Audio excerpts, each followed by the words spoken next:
Boa noite, boa noite.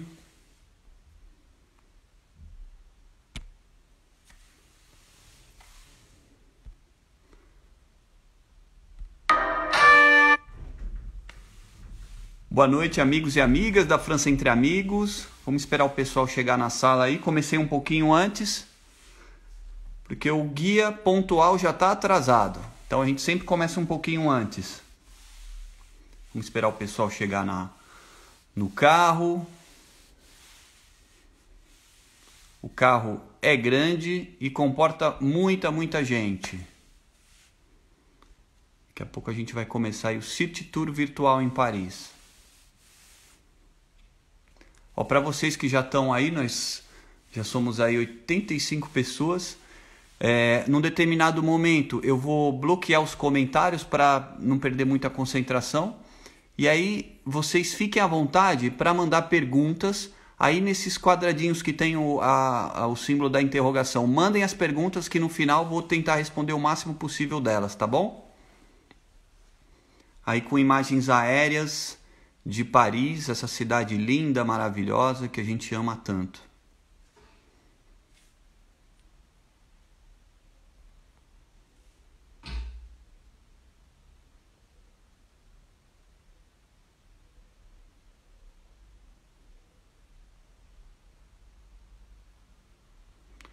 Lembrando que essa iniciativa, eu vou colocar aqui para vocês, a programação dos próximos passeios, tá?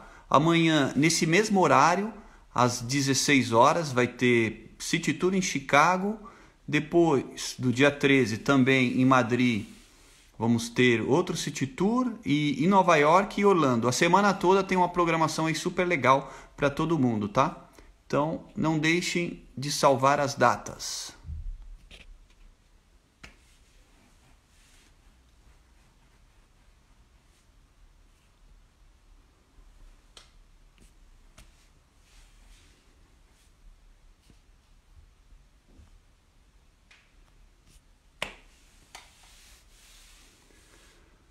Acho que a gente pode começar já, né? Bom, vamos lá então. Começando o City Tour. Quem chegou, chegou. Quem chegar atrasado também pode acompanhar. A gente vai tentar deixar a live salva para vocês acompanharem depois. Porque a gente sabe que tem muita gente trabalhando agora também. Não é possível, às vezes, assistir ela inteira, mas a gente vai salvar ela durante 24 horas. Então vamos lá. Bom, Paris, gente, eu não gosto muito de mapas, tá? Eu não sou muito chegado em mapas. Mas o mapa de Paris, ele é tão fácil de compreender que vale a pena. É sempre importante, né, antes de você visitar um lugar, você ter um pouquinho a dimensão. Deixa eu bloquear aqui os comentários. Opa! É sempre legal quando a gente chega numa cidade, a gente saber onde nós estamos, né? Então, eu gosto de observar os mapas das cidades que eu visito para a gente ter uma ideia, se localizar no espaço-tempo. Normalmente é minha esposa que faz isso. Mas no mapa de Paris eu abro uma exceção para ele, porque é super fácil de entender e vocês vão compreender rapidinho como que a gente entende o mapa de Paris. Paris é uma circunferência, uma espécie de uma bola de capotão um pouquinho deformada. Essa fronteira que vocês estão vendo tem 35 quilômetros de extensão, tá? E é a fronteira de Paris, chamada de Paris Intramuros. Dentro dessa fronteira tem 2.100.000 habitantes. Essa fronteira tem 35 quilômetros de extensão, é baseada numa antiga muralha que fazia proteção de Paris. E essa fronteira, ela tem vários acessos à cidade, norte, sul, leste e oeste. E também, antigamente, essa muralha que fazia a proteção da cidade tinha esses acessos também, muitas vezes com os mesmos nomes que são usados até hoje. Porta de Italie, Porte de Versailles, Porte de Vanves. E essa avenida que circunda, que é o Boulevard Periférico, tem 35 km de extensão e é de maior movimento na Europa, é de maior circulação na Europa. E de leste a oeste, vocês observem, tem esse rio, que é o famoso Rio Sena, E o rio Sena, ele divide a cidade em Rive Gauche, que vem embaixo, e Rive Droite, que é a parte de cima, margem esquerda e margem direita, levando-se em consideração que o rio corre para o lado esquerdo. Então é famosa essa divisão também, Rive Gauche e Rive Droite. A gente fazendo pesquisas antes de viajar para Paris, a gente sempre sai nessa nomenclatura. Você vai ficar na Rive Gauche, Rive Droite, é um tipo de identificação também popular. Então uma identificação popular, não é algo oficial. E aí, gente, é aí que começa a ficar interessante. A cidade ela é dividida em arrondissements. Então, se vocês observarem, vocês têm alguns monumentos, os principais monumentos. Nós vamos visitar 9 monumentos hoje nesse City Tour, mas Paris tem mais de 2.000 monumentos, é muita atração turística. Então, aqui tem os principais e o mapa da cidade começa, esses arrondissements, eles começam no bairro número 1, que é onde está a pirâmide, bem ali no meiozinho, tá vendo? E aí ele vai fazendo uma espiral, um escargot, até o bairro número 20. O lado oeste da cidade é mais burguês, o lado leste é mais proletariado. E é bem clara essa divisão quando a gente passeia de um lado para o outro, a gente percebe bem. Por que é assim? Porque antigamente, na Revolução Industrial, todas as usinas se instalaram no lado leste da cidade. E o vento que bate com muito mais frequência do oeste jogava a poluição sempre para o lado leste. Então as pessoas, o lado onde era, todo esse lado que era fabril, né, de indústria, era cheio de fumaça, as pessoas moravam lá e a alta burguesia morava no lado oeste e respiravam melhor. Então tem também essa divisão leste-oeste. E dentro dos bairros, 1, 2, 3 até o 20, cada bairro também é uma espécie de tribo. É óbvio que moram pessoas normais em todos eles, mas tem características que são mais evidentes em alguns bairros. Como, por exemplo, vou mostrar para vocês. Aqui, ó, bem no miolo de Paris, um pouco perto do miolo, você tem o Marais. Todo mundo já ouviu falar do Marais, né? Eu sou pobre de Marais. Porque antigamente era um bairro pantanoso, feio para chuchu. Hoje é um bairro super chique. Não chique, é um bairro descolado, com um monte de criador, de tendência, ateliês de bicicleta. É bem alegre à noite também. Tem o bairro 13, que é o bairro asiático. Excelentes restaurantes asiáticos, vocês têm que ir lá. Restaurante tailandês lá, muito bons mesmo. Tem o 16, que é super da moda, né? Quando tem uma amiga minha que tá muito elegante, bonitona, eu falo, lá, você tá super 16M, né? Que é bem um lado mais elegante da cidade. E o 18, o 19 e o 20, que são bairros assim, mais com a forte concentração da população do norte da África. Muitos imigrantes. Repito, tem pessoas de todos os níveis sociais, de todas as origens, mas é um bairro que a gente sente mais uma presença das populações do norte da África. E tem coisas interessantes para fazer lá também. Então, mais ou menos assim, eu falei por cima um pouco as principais características de alguns arrondissements. Agora, gente, vamos começar nosso passeio, vou ligar o carro aqui, vamos partir da Ile de la Cité. A Ile de la Cité é o miolo histórico da cidade, é onde tudo começou, é o berço de Paris e é onde está a Catedral de Notre-Dame. A Ile de la Cité, gente, antigamente, há 2.000 anos atrás, quem ocupava a Ile de la Cité, há mais de 2.000 anos atrás, eram os gauleses. Todo mundo já ouviu falar dos gauleses, né? Asterix, Obelix, a história em quadrinhos, lembram? Todo mundo já viu. Quem tem 40 anos, com certeza já ouviu falar a história em quadrinhos deles. E aí morava lá essa comunidade de gauleses, né? E aí vieram os romanos e tomaram conta. E instauraram, teve 2 batalhas, né? Os gauleses ganharam a primeira, os romanos perderam. Aí na segunda batalha os romanos ganharam e instalaram ali, no centro, não exatamente na DLCT, mas do lado onde hoje é o Quartier Latin, instalaram ali o Quartier Romano, e a DLCT ficou com os gauleses. Com o tempo, eles se misturaram e deu origem à França de hoje, que é um povo de cultura galo-romana, de origem galo-romana, é a mistura dos dois. E por que eu estou falando isso? Porque ali na Ile de la Cité, onde viviam os gauleses, existia um templo de adoração dos deuses gauleses. E Quando os romanos vieram e tomaram conta da situação e criaram a Lutécia, que é a antiga Paris, né? Depois Paris passou a se chamar Paris, mas antes era Lutécia, no lugar do templo de adoração dos deuses gauleses se instalou um templo de adoração dos deuses romanos. Passou o tempo, os romanos se cristianizaram e aí virou uma igreja, essa igreja aí que a gente está vendo. Não essa exatamente, era uma outra igreja, mas em 1165 surgiu a ideia de construir uma catedral proporcional à importância econômica de Paris. Catedral de Notre-Dame, que significa Catedral de Nossa Senhora. A Catedral de Notre-Dame, ela é belíssima. Eu pensei muito, será que eu falo dela? Ela pegou fogo, está em reforma, não tem como visitar, mas ela é a atração mais visitada de Paris. E ela é tão linda, ela representa tanta coisa bacana para os parisienses e para tantos turistas. É uma recordação tão gostosa para quem esteve aqui e é uma passagem obrigatória para quem vir aqui após 2024, que é quando provavelmente, não se sabe ainda, ela vai ser construída, que a gente resolveu falar um pouquinho dela. A Notre-Dame, quando a gente observa ela, olha ela aí, ó, essas três, a gente logo nota, né, essas três sequências, a gente vê que são três colunas assim, né, representam o espírito, o corpo e a alma. Tudo tem uma representação nessa igreja, gente. Todo mundo ficou muito, ela ficou muito famosa com o romance do Victor Hugo. Né? Todo mundo antes disso, ela era só mais uma das muitas catedrais da França.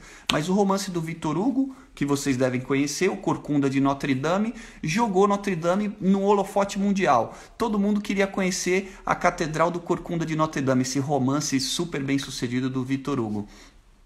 E aí também, não muito longe desse período, por volta de 1844, antes do romance, ela passou por uma grande reforma, uma reforma efetuada pelo Viollet-le-Duc, que acrescentou a maioria das gárgulas e das quimeras que estão lá hoje, que também contribuíram para a fama da Notre-Dame. E isso também tem uma representação. As gárgulas, por exemplo, elas servem para expelir a água do telhado, para não comprometer a estrutura. E ao mesmo tempo tem uma simbologia também. A Notre-Dame, ela é a antessala do paraíso, tá, gente? Então, antes de ir para o paraíso, você tem que passar pela Catedral de Notre-Dame para você se purificar dos pecados. Então, o gárgula representa soltar água e vomitar para fora todos os pecados que foram expiados ali dentro da igreja. As quimeras também, né, uma mistura fantasiosa entre animais, né, cabeça de um bicho, corpo de outro. É mais para dar uma atmosfera assim bizarra para a igreja. Foi ideia também do Viollet-le-Duc. Lá dentro, né, seguindo essa simbologia, você tem o piso da igreja, que é preto e branco, porque as dualidades da vida, o bem e o mal, né, o forte e o fraco, tudo isso é representado no piso. A catedral tem um formato de cruz e lá no altar dela, ela é levemente caída para a direita, porque como Cristo, né, na cruz, ele tomba a cabeça, quando ele é crucificado, também tem essa representação. Diversas representações na arquitetura da igreja. Tem uma coisa engraçada, né? Se vocês observarem, depois vocês olham a foto dos 28 reis, né, que estão lá na fachada da catedral, a catedral é toda simétrica, né? Essa era a ideia, que ela fosse simétrica. Mas nessa composição dos 28 reis, está mal distribuído nas três colunas. E aí perguntaram para os construtores da catedral, mas não está simétrico isso? Aí eles falaram, perfeição somente no reino dos céus. E aí todo mundo, é verdade, faz sentido. Se foi um erro ou não, a gente nunca vai saber. E aí, gente, a catedral, quando ela foi reformada por Viollet-le-Duc, é importante ressaltar, isso aí é um divisor de águas na história da Catedral de Notre-Dame, essa grande restauração. Porque eu diria que foi o primeiro divisor. Agora nós teremos um outro nessa grande reforma, né? Mas nesse primeiro divisor de águas, feito pelo Viollet-le-Duc, a catedral estava completamente abandonada, porque durante a Revolução, imaginem a que ponto os revolucionários estavam com ódio das instituições. Eles perseguiam os clérigos, os arcebispos, os padres. Eles transformaram a catedral num depósito de alimento. Robespierre também, num determinado momento, usou como templo da razão, né? Isso foi um movimento destrutivo que atingiu toda a França. Para vocês terem uma ideia, o belíssimo Monte Saint-Michel, né, o Monte Saint-Michel que fica na Normandia, foi transformado em presídio. Então vocês imaginam como o prestígio da igreja estava fortemente abalado nesse período. Olha aí o Marco Zero, todas as estradas da França partem de frente da Catedral de Notre-Dame. Esse sino aí, ele existe há 300 anos, esse sino. Ó, vamos mudar de monumento. Olha aqui, a coroa de espinhos, gente. A coroa de espinhos de Jesus Cristo está na Catedral de Notre-Dame. Ela é exposta toda terceira sexta-feira do mês. Também é algo excepcional. Muita gente questiona, será que é ou não é? Mas é que durante as cruzadas, né, muitos nobres franceses partiam nas cruzadas e chegavam lá em Jerusalém, nos países árabes. Aí tinha aqueles mercadores, sempre com uma boa conversa para vender, e vendiam muita coisa para os nobres europeus, né? Então tem pedaço da cruz de Cristo, tem coroa de espinhos. E vamos para o próximo monumento, gente. Se ficar falando da Notre Dame aqui, a gente vai ficar a live inteira falando, ó, rosácea, os vitrais, que coisa magnífica. Então vamos lá. Vamos para a Praça da Concórdia. A Praça da Concórdia, ela nem sempre teve esse nome, tá? A Praça da Concórdia, ela se chamava Praça Luís XV. Era um espaço que foi refeito pelo Luís XV, e o Luís XV colocou a estátua no centro da praça e batizou a praça de Praça Real. Toda vez que vocês estiverem passeando e tiver um rei no meio da praça, né, é uma praça real. Normalmente a praça se chama Praça Real. Mas essa praça foi uma exceção. Ela tinha o rei, tinha montado no cavalo, né, e ela não se chamava Praça Real, ela se chamava Praça Luís XV. E uma coisa que ela rompeu com os critérios da época é que as praças reais, Place Royale, elas eram fechadas dos quatro lados, como uma caixa. Só que essa praça não, ela rompeu com esse paradigma, porque a Praça da Concórdia, ela é aberta, ela é toda aberta, só um lado dela é fechado, e tem dois que nós chamamos aqui de hotéis, mas não são hotéis para se hospedar, tá? São hotéis porque eles têm uma dimensão muito importante. É o Hotel Crillon e Hotel de la Marine, que o Hotel de la Marine não existe mais, inclusive, ele foi desativado, estão analisando ainda o que vão fazer lá. Então só um lado dela é fechado. E no centro da praça, onde veio a Revolução Francesa, e retiraram esse cavalo, obviamente, né? Revolucionários, eles queriam ver tudo menos a nobreza. Tiraram esse cavaleiro, cortaram a cabeça da estátua do rei e jogaram no Rio Sena, inclusive. Depois resgataram a cabeça. E aí tiraram essa estátua e colocaram o que lá? Colocaram a guilhotina. Começou um período de terror sanguinário terrível. Nessa praça morreram mais de 1.100 pessoas, perderam a cabeça. Inclusive Maria Antonieta, Luís XVI, Robespierre, Danton e muitos outros. Muita gente morreu aí. Diz a lenda que certo dia tinha uma manada uma boiada passando, e quando eles chegaram na Praça da Concórdia, eles simplesmente recuaram, eles refugaram, né? Em linguagem de boiadeiro, eles refugaram e não quiseram passar. Tamanha atmosfera de morte, o cheiro de morte naquele lugar. Pessoas sensíveis também, já estive com brasileiros que têm uma sensibilidade maior e viram coisas diferentes nessa praça. Aí, é verdade, é mentira, não sei, cada um tem sua sensibilidade, né? E aí, mas em 1795 já não aguentavam mais o banho de sangue na Praça da Revolução. Chega disso, tiraram a guilhotina e colocaram nada. Tiraram a guilhotina e deixaram sem nada, ficou vazia. E rebatizaram a praça, rebatizaram ela em Praça da Concórdia, praça onde todo mundo se entende. Foi um período tão sanguinário que chegou um momento que ninguém suportava mais aquilo, tanta morte, tanta chacina. Rebatizaram a praça como Praça da Concórdia. E aí, em 1836, o Luís Felipe, já tinham passado os revolucionários, o Diretório, Napoleão, Luís XVIII, veio Luís Felipe, voltou à monarquia. Luís Felipe, ele tinha um sábio francês chamado Champollion. Champollion, ele foi o sábio francês responsável pela tradução dos hieróglifos egípcios. O cara era um crânio, ele conseguiu traduzir tudo. E aí o Egito, como forma de agradecimento, ele resolveu dar para a França 2 obeliscos. Os 2 obeliscos estavam na vila de Luxor, no Egito. Então, lá foram os franceses buscar o tal presente, né?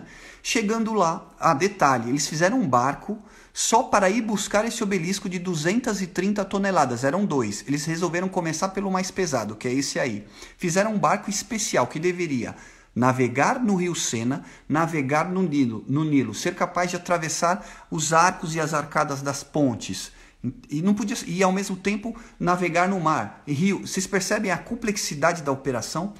Conseguiram, o barco saiu de Toulon, chegou no Nilo, pegaram esse negocião aí de 230 toneladas, 23 metros, colocaram no barco especial e no momento de partir de Luxor, deu uma seca no rio Nilo e eles não conseguiam sair do lugar. Ou seja, tiveram que esperar vir as chuvas, as monções, subir, enfim, imagina, né? Fizeram 12 mil quilômetros de percurso, chegaram lá, quem já esteve aqui, ou sonha em vir, sabe a Normandia, o Canal da Mancha ali, entraram aonde termina o Sena, ali no Havre, aí chegaram lá, amarraram cavalos no barco e veio sendo puxado por cavalo pela lateral do Sena. O rio Sena é uma serpente, gente, num barco de 46 metros, uma coisa de louco. Finalmente colocaram um obelisco aí, e para colocar esse bichão de pé, como é que faz?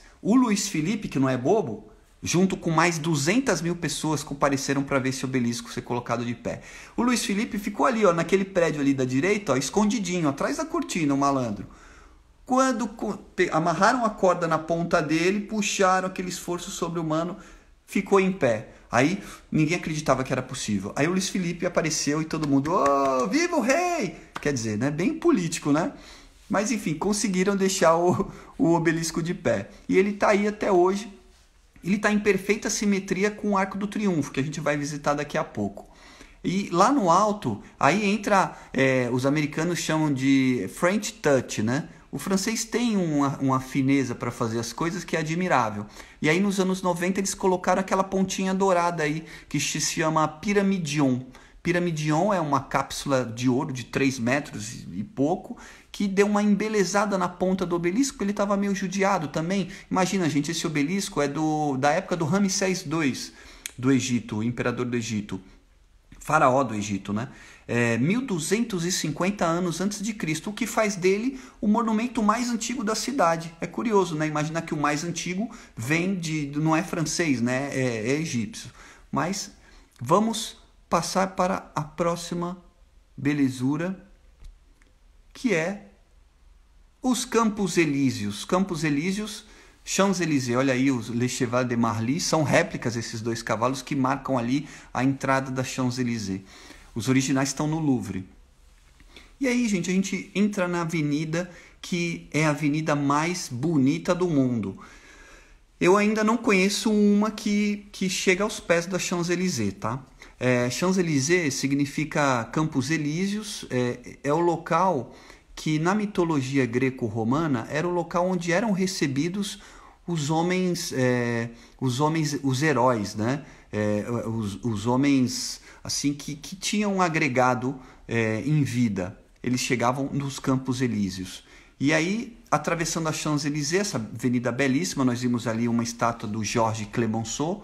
O Georges Clemenceau foi um herói da Primeira Guerra Mundial. A gente vê essa vocação de verde, né, da Champs-Élysées, porque no início, há 400 anos atrás, era era um matagal, um local cheio de poças, feio para chuchu.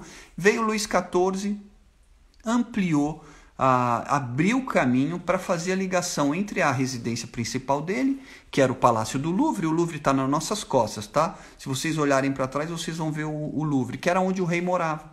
Então ele fez esse caminho para ir até o outro castelo que ele apreciava muito, que é o Saint-Germain-en-Laye. Olha aí o Grand Palais, o telhado todo de vidro, belíssimo esse prédio, esse edifício. Então ele abriu esse caminho para poder ir até o segundo castelo favorito dele, que era o Saint-Germain-en-Laye, onde ele nasceu, inclusive. É um castelo muito bonito, fica fora de Paris. E foi assim que nasceu a Champs-Élysées. E desde então, né, 400 anos atrás já, a avenida não parou de evoluir, começando com jardins nas laterais da Champs-Élysées, né?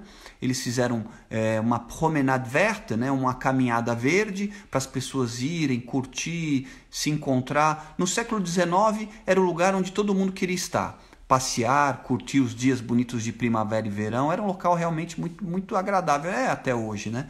Mas aí começou a chegar os comerciantes, né? Veio a inauguração do Arco do Triunfo, que a gente vai falar daqui a pouco, e o local a cidade começou a crescer, e essa avenida que ficava na fronteira de Paris, né? Onde é o Arco do Triunfo hoje, antigamente era a porta de entrada de Paris. Então a cidade começou a evoluir, a Champs-Élysées foi evoluindo hoje, foi evoluindo junto, o que faz dela o terceiro metro quadrado mais caro do mundo. Só perde para a Quinta Avenida e para uma outra avenida em Hong Kong, que é um nome chinês. Bencunjo, eu acho que é o nome. Então é o terceiro metro quadrado mais caro da França. Nem sempre foi assim, né? Como eu falei, antes era uma área verde, tudo. E não para de ficar caro, cada vez mais caro. Quando a gente vem uma grande empresa e compra um prédio e faz uma proposta assim surreal, a gente acha que já está no mais caro, mas está sempre aumentando. E a curiosidade, o lado direito é mais caro que o lado esquerdo. Rapidamente, alguém faz ideia? Não dá para perceber nessa imagem, porque a gente está aí no sol de meio-dia quase, mas o lado direito bate mais sol. Mas não só por isso.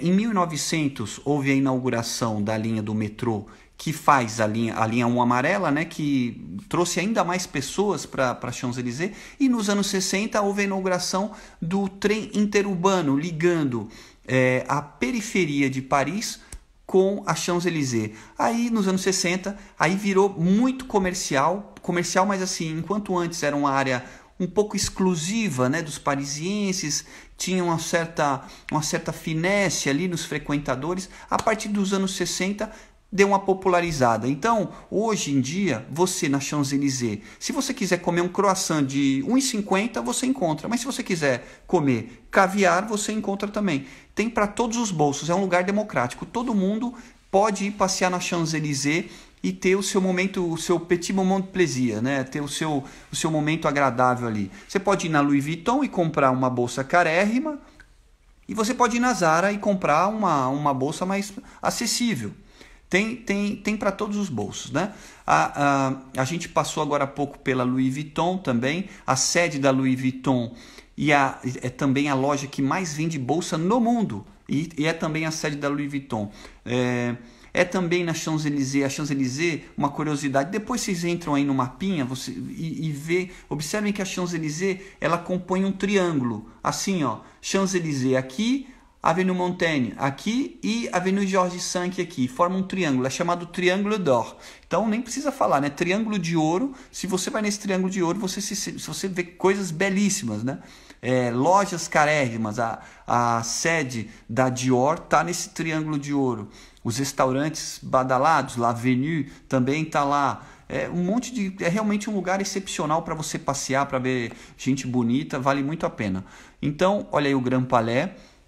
Foi inaugurado junto com a Ponte Alexandre III em 1900, um período riquíssimo para a França. Não vamos falar dele hoje, mas olha aí que coisa linda. O telhado todo de vidro e abriga exposições itinerantes, inclusive uma pista de patinação. Já teve show do Prince, pista de patinação no final do ano, é magique. Você vê as iluminações assim no telhado de vidro, é lindo no final do ano. Vamos mudar de monumento, que tem muita coisa para a gente ver no nosso passeio. Inclusive comprinhas no final, hein? Para quem quer fazer comprinha.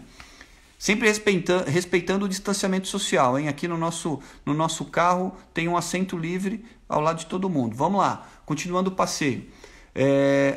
Arco do Triunfo, gente. Eu tenho um carinho especial por esse monumento. Toda vez que eu falo dele nesse sentido, dá até um arrepio. Porque quando eu mudei para a França em 2007, a minha esposa... Eu cheguei na nossa casa, ela falou, vamos conhecer Paris? Vamos. Aí eu peguei o metrô, desci na estação Place Charles de Gaulle, Étoile, que é essa aí, e aí subindo o elevador, você vai vendo o Arco do Triunfo ali, sabe, é como um véu que cai assim, você subindo a escada rolante. É realmente aconselhável você chegar de metrô no Arco do Triunfo, porque ele vai aparecendo assim, ó, e ele branco, celestial, assim, é coisa linda. E o Arco do Triunfo, gente, o Napoleão, aquele lá, é o Napoleão. O Napoleão I, o baixinho bom de briga, né? Aquele que os brasileiros tiram sarro, é a posição que o Napoleão perdeu a guerra. O Napoleão, ele venceu uma batalha impossível de se vencer, ninguém acreditava. Era ele contra todos. Uma coalizão composta por Rússia, Prússia, a Alemanha, grosso modo, que não era bem a Alemanha, a Alemanha, a Áustria, os prussianos, Inglaterra, Holanda, todos contra o Napoleão. Ele estava em número inferior, menos canhões, menos homens. E, portanto, ele venceu. Venceu a Batalha de Austerlitz. Em 1805. Foi emocionante. A Europa inteira aclamava Napoleão. Foi incrível. E aí ele, em tom solene, chegou para os soldados dele, que ele tinha um respeito enorme pelos soldados dele, e falou: olha, vocês entrarão em seus lares e vão através de um Arco do Triunfo. Ele estava decidido. Ele mandou construir um Arco do Triunfo, mas não podia ser qualquer um, né? E por que um Arco do Triunfo? Porque na Roma Antiga, todo general que entrava vitorioso de uma batalha era acolhido passando por dentro de um Arco do Triunfo. Então o Napoleão, que ele se considerava o César da época dele, ele quis fazer igual César. E aí ele mandou construir esse arco de proporções jamais vistas. Só que foi uma proeza arquitetônica e de construção tão grande que ele não conseguiu ver a conclusão da obra. Porque demorou muito. Quando a obra começou, do Arco do Triunfo, em 1810, né, o Napoleão acabou 5 anos depois, quando chegou nessa linha aí, em cima dessas esculturas, quando ia começar a construir o arco, Batalha de Waterloo, 1815, Napoleão perdeu a batalha. E aí, o que aconteceu? Quem assumiu o poder na França foi o Luís XVIII. Ele ficou assim incomodado. Como assim? Vou continuar essa obra do Napoleão, né? Acabou que ele encontrou um outro significado para o arco, para dar continuidade na obra, né? Uma homenagem às tropas reais. E aí continuou a obra. E quando o Arco do Triunfo foi inaugurado, o sucessor do Luís XVIII, o Louis Philippe, em 1836, ele falou: ok, esse vai ser uma homenagem aos revolucionários e às tropas também, às tropas royalistas. E aí, olha aí, ó, essas esculturas que homenageiam tanto os revolucionários quanto o Napoleão também. E virou esse monumento emblemático às vitórias napoleônicas. Então no Arco do Triunfo, você tem o nome de mais de 600 militares cravado na pedra, ali escrito na pedra. Você tem medalhões que representam as batalhas do Napoleão, Austerlitz e diversas outras. Mas o mais importante do Arco do Triunfo, talvez nos dias de hoje, além do panorama, né, quando vocês voltarem aqui para visitar no final do passeio, vocês podem vir aqui também, vocês não atravessem aí em cima, tá, gente? É perigosíssimo. Sempre tem turista mal informado atravessando aí em cima, é perigoso. Vocês têm que atravessar por baixo. Na Champs-Élysées, ali à direita, tem uma escada que leva até lá embaixo. E vocês vão ver, quando vocês estiverem ali embaixo, vocês vão ver uma chama. É a chama do soldado desconhecido. Porque no final da Primeira Guerra Mundial, morreram 300 mil pessoas que não foram encontradas até hoje, tá? Nunca mais ninguém encontrou. Sem contar os milhões de mortos. 300 mil simplesmente evaporaram. Não se sabe o que aconteceu. Enfim, vocês podem imaginar, né? Para homenagear essas pessoas, pegaram os restos mortais de alguns soldados e colocaram aí e falaram: olha, essa é a nossa maneira de homenagear esses heróis que até hoje sequer puderam ser homenageados, famílias indenizadas. Então, vamos colocá-los aqui e como uma forma de homenageá-los. E tá aí até hoje. É uma chama que desde então, desde 1920, essa chama, gente, nunca se apagou. E a chama, ela representa a memória. É o dever que todo francês tem de lembrar. É um souvenir. A gente tem a obrigação de lembrar dessas pessoas que deram a vida, né, pelo país durante a Primeira Guerra Mundial. O visual lá do alto é espetacular. A gente vê em torno da praça, não sei se vocês já viram um filme que se chama Férias Frustradas. O cara aluga um carro em Paris e ele chega aí nessa rotatória. Quando a gente dirige no Arco do Triunfo, a gente nunca esquece. No filme ele fica rodando o dia inteiro, ele não consegue sair, porque são 12 avenidas e nenhum semáforo. Nenhum semáforo, é uma loucura. E todo mundo se entende. Quem vem da direita tem a preferência. Você tem que ter isso em mente. Então, tem cara que, eu tô vindo da esquerda, então eu vou acelerar. Ele passa 100 por hora. Se você tá vindo da direita, você tem que parar, porque se tiver um acidente, a culpa é sua. Então, essa é a regra. Então é isso, gente. E ao redor tem diversas residências de luxo, né? Que hoje pertencem a embaixadas, grandes empresas, que elas têm 21 metros de altura para não ocultar a beleza do Arco do Triunfo. Agora há pouco vocês viram lá atrás tem um outro arco também, perfeitamente aliado com o Arco do Triunfo, que é o Arco de la Défense, é uma versão moderna. Bom, gente, vamos continuar agora. Quem adivinha de quem nós vamos falar? Deixa eu ver se eu estou no tempo. Já passei do tempo um pouquinho.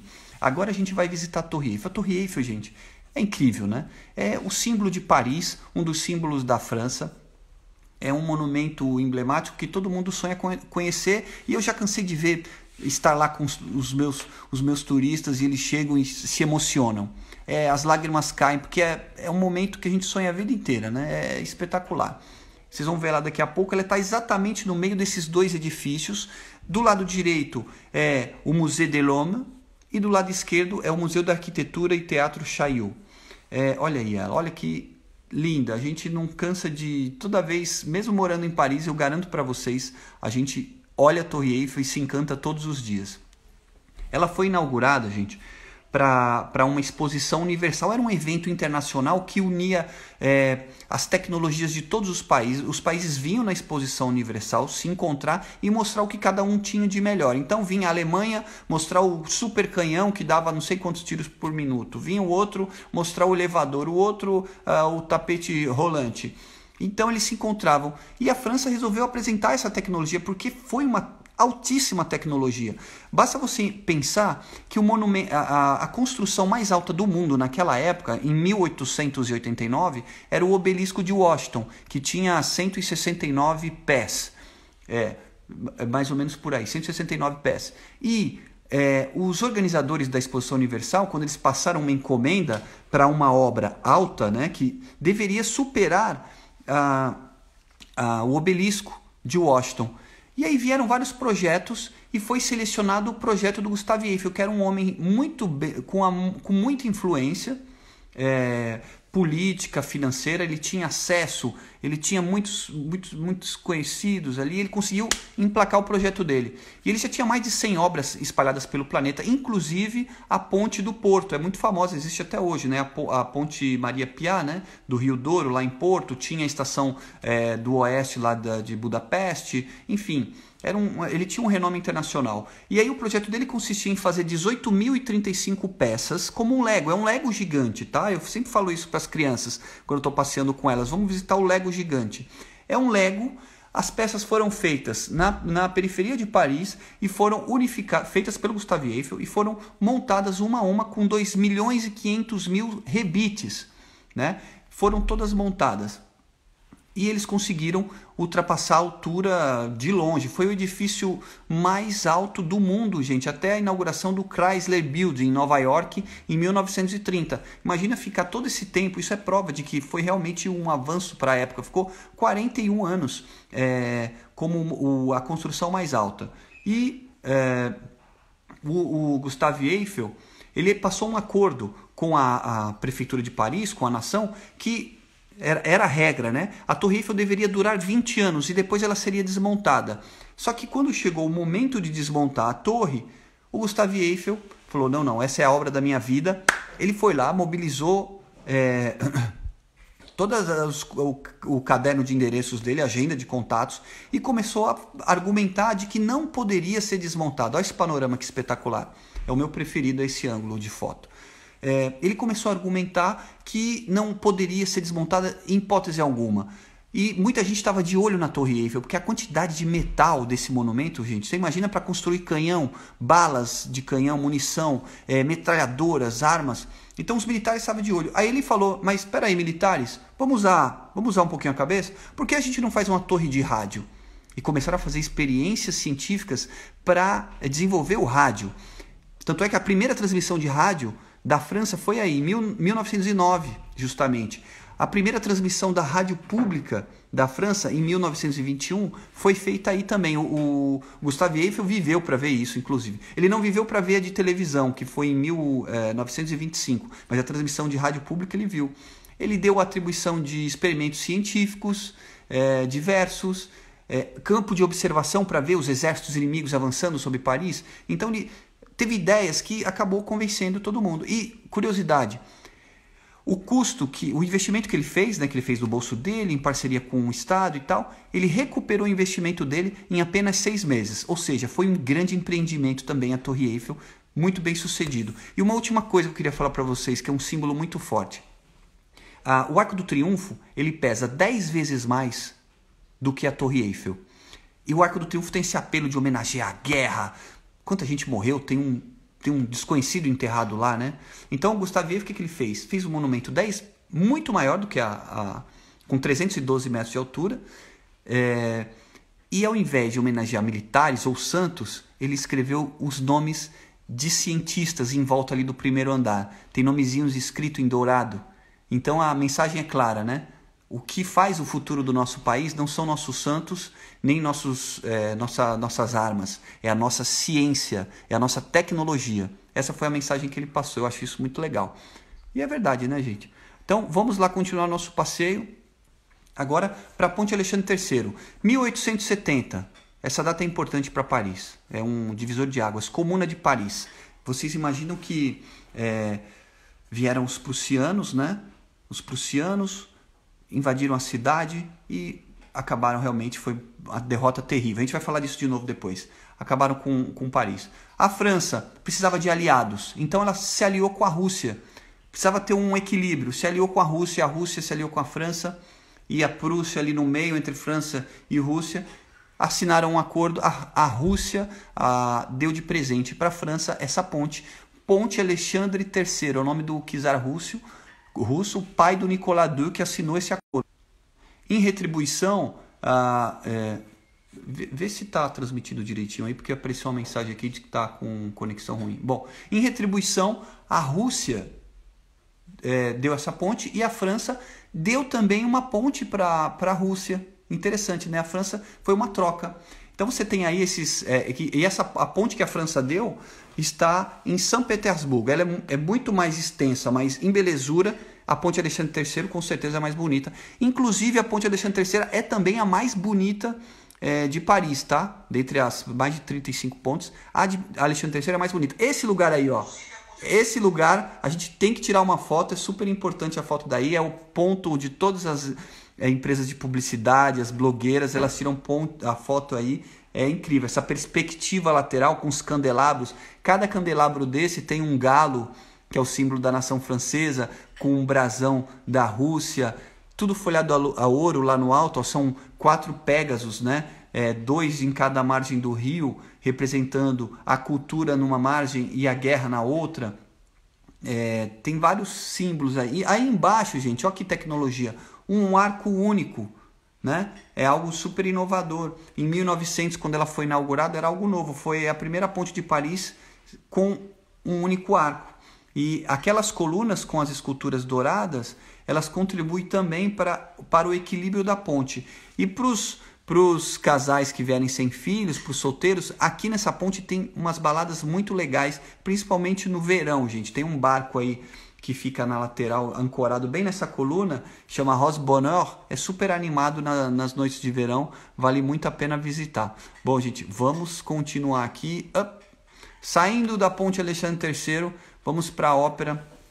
Esse prédio, gente, enquanto a Notre Dame era a antessala do paraíso, né, era onde a gente tinha ali uma impressão de estar em algo muito celestial, muito especial. Aqui a ópera foi criada para criar uma atmosfera de fantasia, de glamour, de magia. Então, e assim, há males que vêm para o bem, né? O Napoleão III, o sobrinho do Napoleão I, ele sofreu um atentado, uma tragédia terrível.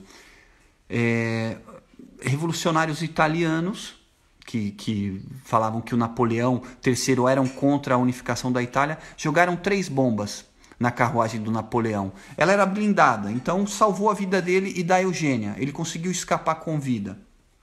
Mas um projétil atravessou o chapéu do Napoleão, então foi por pouco que ele não passou dessa para melhor. E aí, nesse atentado, ele estava indo num espetáculo de ópera. E aí ele, puxa vida, a sala de ópera de espetáculos, quando ele estava lá, era um local muito estreito, uma ruinha daquelas com acesso difícil. Então ele decidiu fazer uma casa de ópera, que era o local, era o ponto de encontro de toda a alta sociedade parisiense, eram as casas de ópera.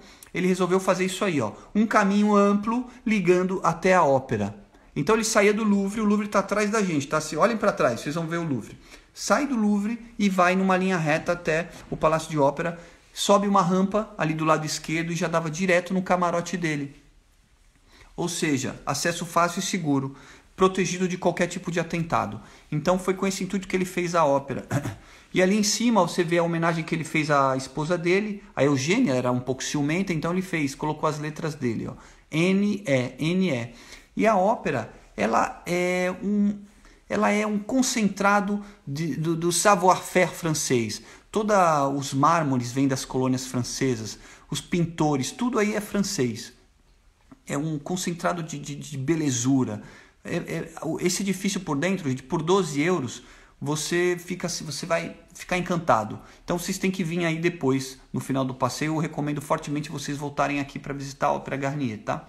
E assim, uma curiosidade, lá embaixo tem uma espécie de piscinão, porque tinha um problema sério de infiltração, e aí o Garnier, que se chama Ópera Garnier, em homenagem a esse arquiteto, Garnier, o Garnier, ele, nossa, como resolver isso? Tentou bombear água, não deu certo, aí ele fez um piscinão de concreto armado impermeável, então ninguém sabe disso, mas lá embaixo tem um reservatório de água com peixinhos e tudo, não é aberto para visitação, e serve também de estoque de água para os bombeiros de Paris em caso de incêndio, é uma curiosidade. Outra curiosidade é que o Garnier, como ele era muito amigo do Napoleão III, o Garnier, quando o Napoleão III caiu em desgraça e não pôde mais governar a França em 1870, na Comuna de Paris, o Garnier ficou um pouco no ostracismo. E quando chegou o momento de inaugurar a ópera, ele sequer foi convidado. E aí ele, jamais que ele perderia essa ocasião, né? Ele foi lá, comprou um ticket, humildemente, como qualquer pessoa, e foi lá. E aí reconheceram o Garnier, ele foi ovacionado. Garnier! Mas ele entrou pela porta dos fundos, né? Mas ele viu o primeiro espetáculo de ópera.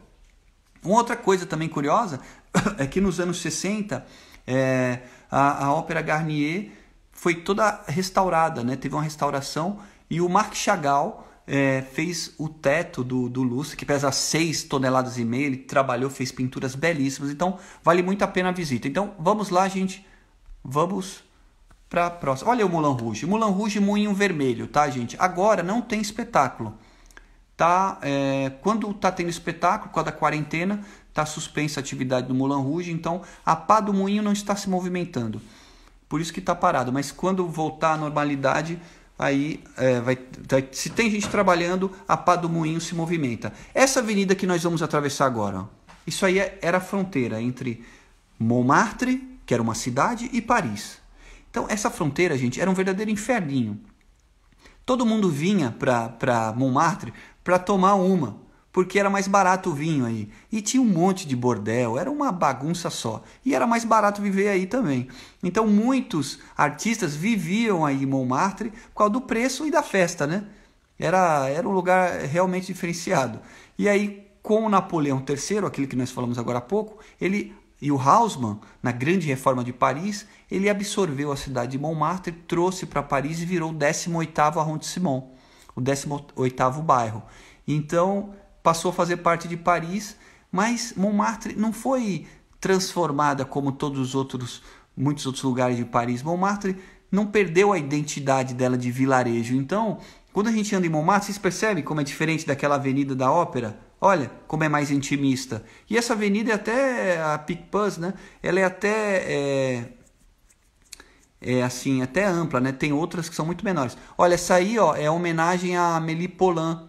Esse restaurante é onde ela gravou o filme. Vocês assistiram a Amélie Poulain? Depois manda aí, eu vi a Amélie Poulain, para quem assistiu. Durante muito tempo foi o filme mais visto da França e foi todo gravado no bairro de Montmartre.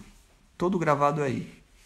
Então, Montmartre significa Monte do Martir, porque aí, no ano de 250, um homem que se negou a negar a fé cristã dele teve a cabeça cortada.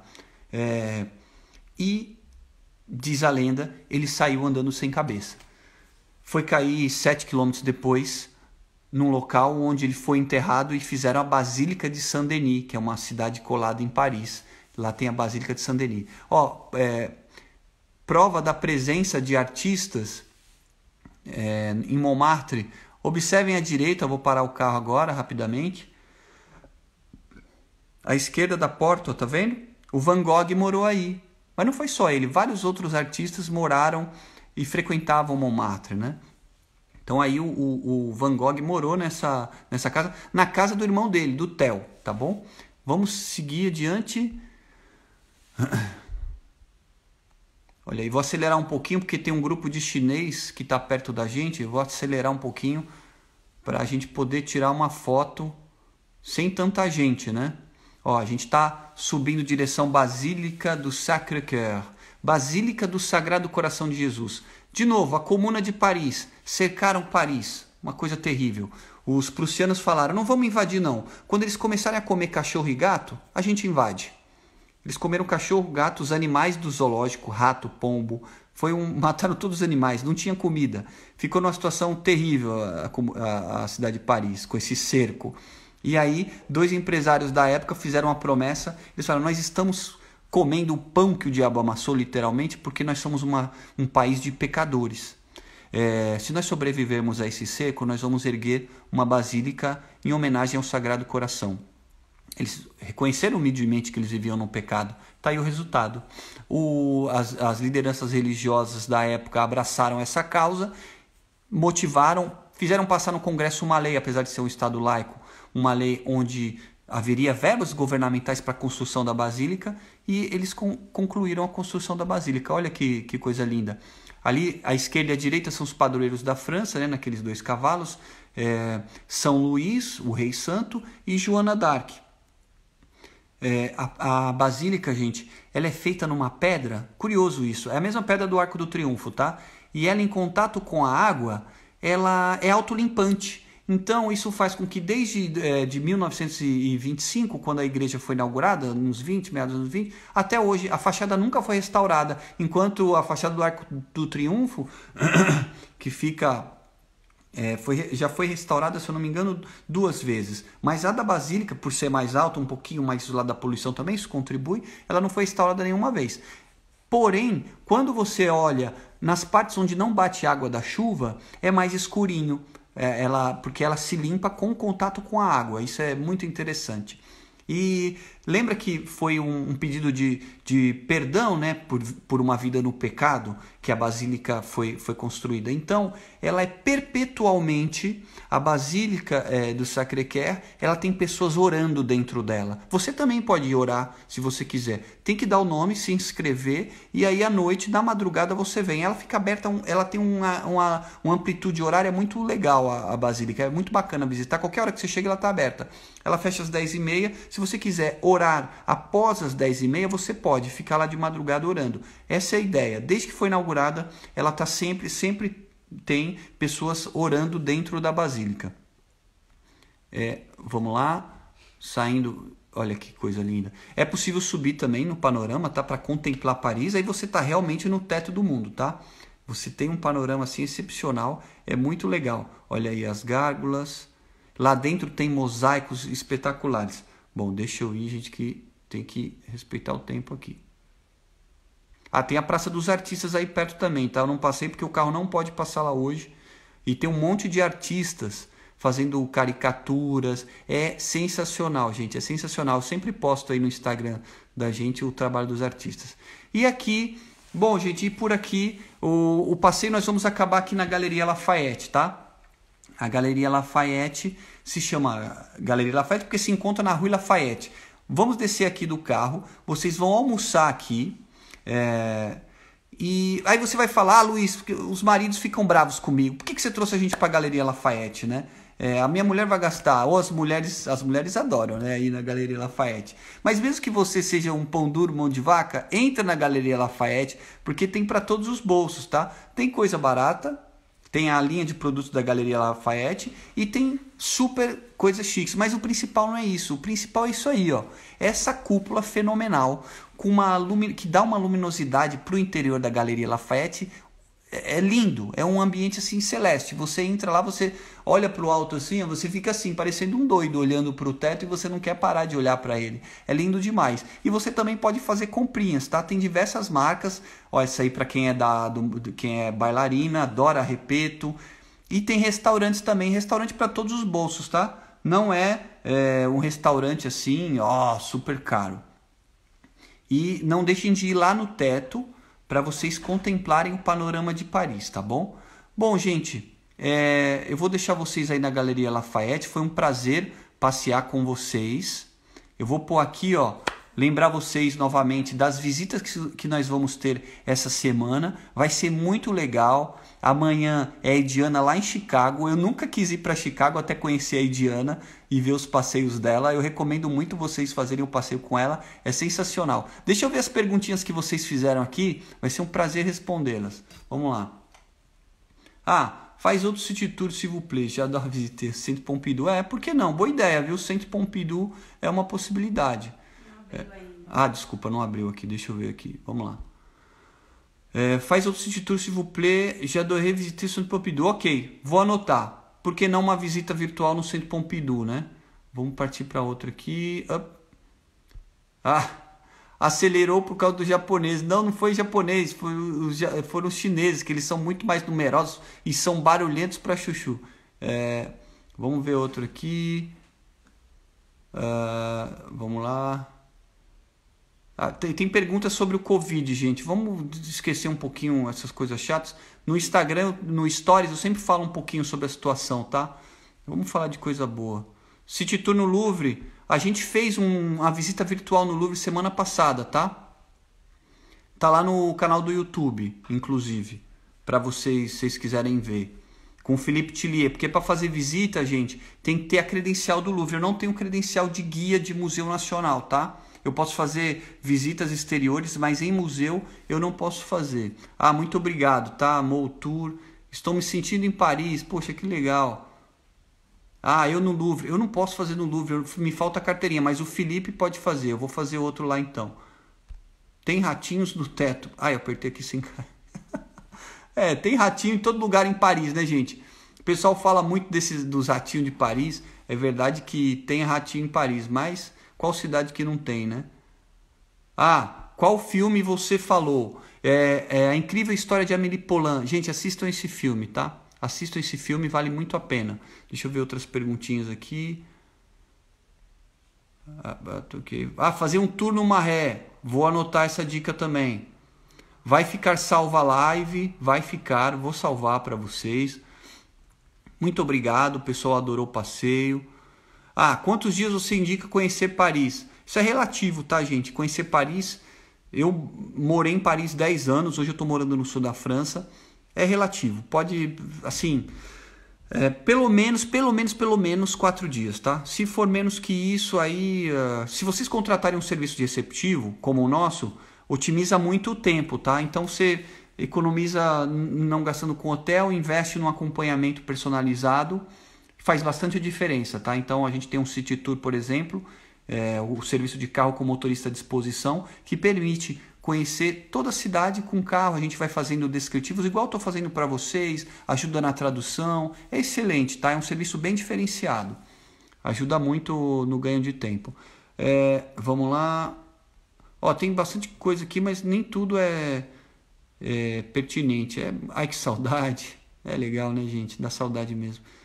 É muito bom quando fomos novamente. Bom, é muito comentário, muito cumprimento, muita mensagem positiva. É super legal, tá, gente? Eu agradeço muito vocês. Gente, eu vou convidar a Ediana. A gente tem um tempinho, deixa eu ver. Tem 5 minutos. Deixa eu convidar a Ediana de Chicago. Deixa eu ver se ela tá aqui na linha. Deixa eu ver aqui. Vou chamar a Ediana, tá, gente? Espera aí. A Ediana, ela vai fazer o passeio amanhã. Assim vocês já veem um pouquinho, a gente conversa um pouquinho sobre como vai ser o passeio de amanhã. E vamos colocar em contato dois destinos. Deixa eu falar com ela. Oi, Luiz, Olá? tudo bom? Olá, Ediana. Nossa, que castigo!